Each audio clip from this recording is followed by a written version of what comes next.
and CEO of the American Iron and Steel Institute, which is a leading advocacy group on representing U.S. steel producers. And Kevin previously served as Senior Vice President of Public Policy and General Counsel to the same institute. And during that time, the Institute scored significant trade and infrastructure policy wins and successfully showcased the steel industry's sustainability accomplishments and innovations. Kevin, thank you for being here.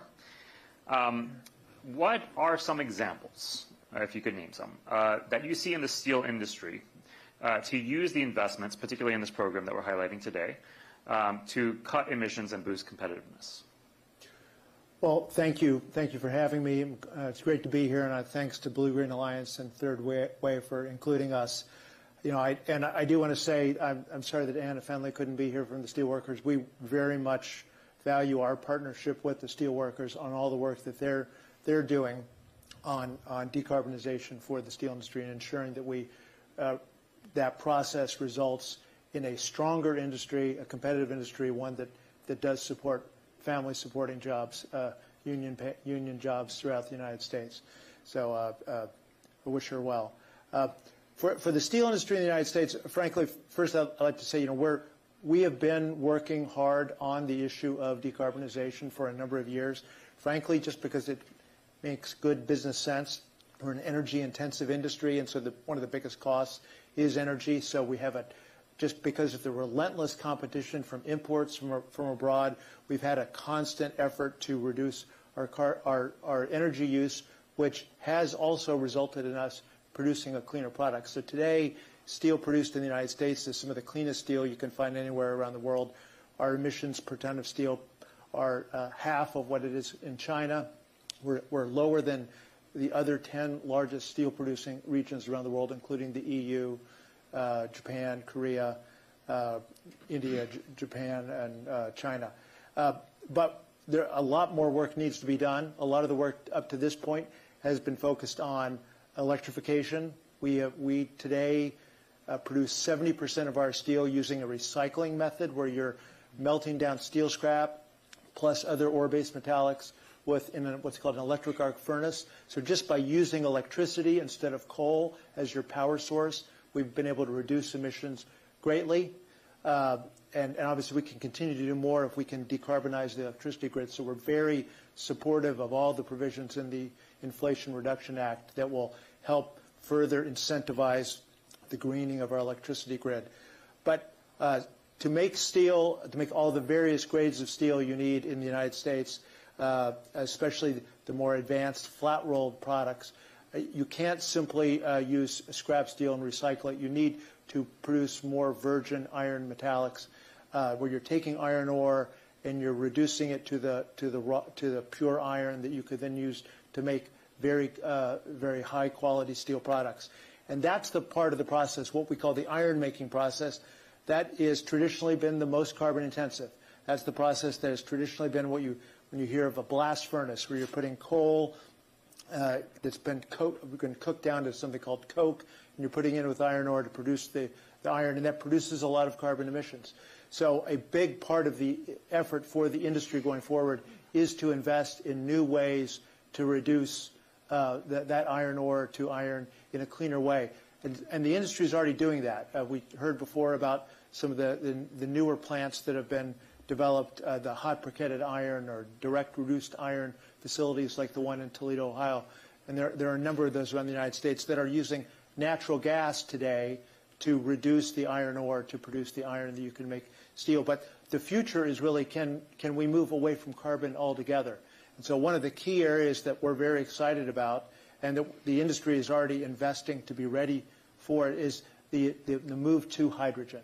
So of using hydrogen iron making to produce a truly clean iron, and where all your emissions are not carbon emissions, but they're water-based emissions. And so that's going to be a very important area where I think there'll be a lot of new investment. The good news is the latest new facilities, like the direct reduction facilities being built around the United States that are currently using natural gas, they've been built so that when we have clean hydrogen available in commercial scale at a competitive price, we can we can substitute up to 70% of that natural gas. We can substitute clean hydrogen today. But obviously we need to do more to go forward to use complete use of hydrogen. So that's one key area where I think there's going to be a lot of new investments. But I think we need to acknowledge that that's going to be a long-term process. That's not going to happen overnight. And so we're going to go through a period for probably several decades where there's still going to be some carbon involved, especially in the iron-making process. And that's where further investments in carbon capture and storage, especially carbon capture and utilization, especially of that carbon that's produced in the traditional steelmaking process, could be captured, utilized for other purposes, and could help move the industry forward to reduce its carbon emissions while we continue to work for those new, cleaner fuel technologies. So those are a couple of the areas where I think there's going to need to be a lot of innovation, a lot of additional research, and a lot of investment in using new, cleaner fuels, and that doesn't even mention other types of processes like using electrolysis to produce iron directly from electricity. But I think with the investments from the Department of Energy as part of the Inflation Reduction Act, we're bringing the resources to bear to help really make the serious investments in these truly breakthrough technologies that not only allow us to make the incremental improvements, but allow us to then move to that truly deep decarbonization effort that I know we've talked about that's going to be critical to getting to truly net zero steel by 2050.